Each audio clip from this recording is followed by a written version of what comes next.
Dimulai dari Anda berbicara.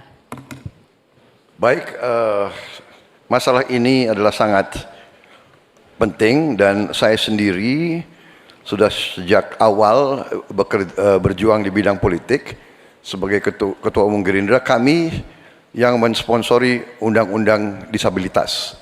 Kami termasuk yang mendorong itu lolos di DPR. Jadi kami juga berkomitmen bahwa kita harus memberi pendidikan khusus untuk mereka, membantu. Saya juga sering mengirim tim-tim olahraga untuk olimpiade disabilitas, sepak bola disabilitas dan sebagainya. Tapi intinya adalah benar bahwa kita harus lebih berpihak kepada mereka dan kita berkomitmen untuk juga nanti merekrut mereka ini di dalam pekerjaan-pekerjaan yang bisa mereka lakukan di pemerintahan dan juga di komunitas pertahanan.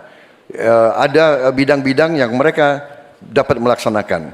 Ya, sekarang kita juga bekerja sama dengan pihak-pihak luar untuk cari teknologi untuk membantu kaum disabilitas. Antara lain untuk membantu mereka yang penglihatannya berkurang cukup banyak, yang penglihatannya sulit. Dan ini sekarang ada teknologi baru yang bisa membantu mereka bisa hidup mandiri dan bisa bekerja hampir mendekati orang-orang normal. Jadi saya kira bahwa masalah disabilitas ini memang perlu ada suatu keberpihakan dari pemerintah.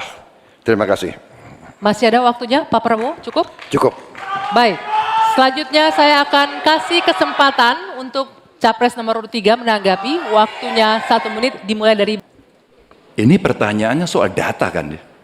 Data dan komitmen kita terhadap data disabilitas. Yang pertama, negara harus hadir, tidak boleh alpa. Yang kedua, kita mesti menyiapkan data dengan baik. Kenapa kami pakai KTP Sakti? Satu KTP saja kita bisa profiling semuanya termasuk disabilitas. Maka kalaulah satu data Indonesia lalu kita cropping satu saja terkait dengan disabilitas, maka perlakuan kita bisa kita berikan apapun untuk mereka. Termasuk, saya mau cerita pengalaman saja, ketika merancang pembangunan, hadirkan mereka, kasih ruang pertama untuk mereka berpendapat. Maka pada saat itu, semua akan mendengarkan apa kebutuhan mereka. Itulah yang nantinya akan keluar menjadi kebijakan publik, apa yang mesti disampaikan kepada mereka sehingga no one left behind ini diberikan dan mereka akan mendapatkan apa yang dia inginkan gitu.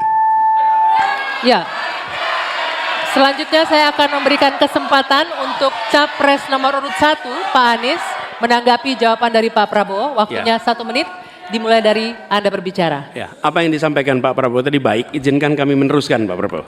Data ini diperlukan komprehensif.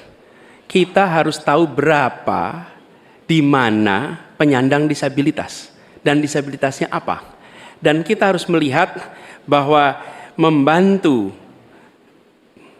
penyandang disabilitas itu bukan charity, tapi pemenuhan hak asasinya dan tanggung jawab negara. Karena itu kami mengusulkan, dan ini kami rencanakan, bekerja bersama dengan dinas di tiap wilayah, lalu bekerja dengan Dasawisna PKK yang tahu wilayahnya, mereka diminta mencatat sehingga tiap kabupaten, kota, provinsi memiliki data tentang penyandang disabilitas. Lalu alokasikan anggaran untuk memenuhi kebutuhannya. Ketika dia bersekolah, sekolahnya harus dimodifikasi, maka dinas punya anggaran untuk modifikasi, tidak membebani sekolah.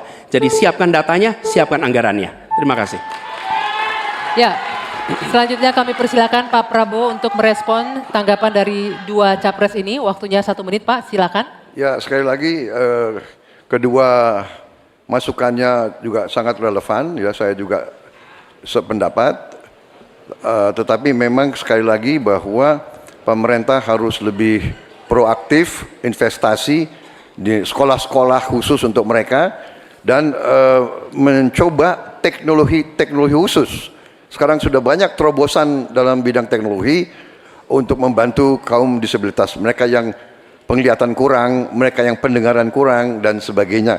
Mereka yang tangannya sekarang sudah ada protese-protese yang tangan-tangan buatan dengan artificial intelligence dan teknologi miniatur. Jadi pemerintah harus lebih banyak pengeluaran di bidang membantu kaum disabilitas. Terima kasih. Cukup ya waktunya? Oke.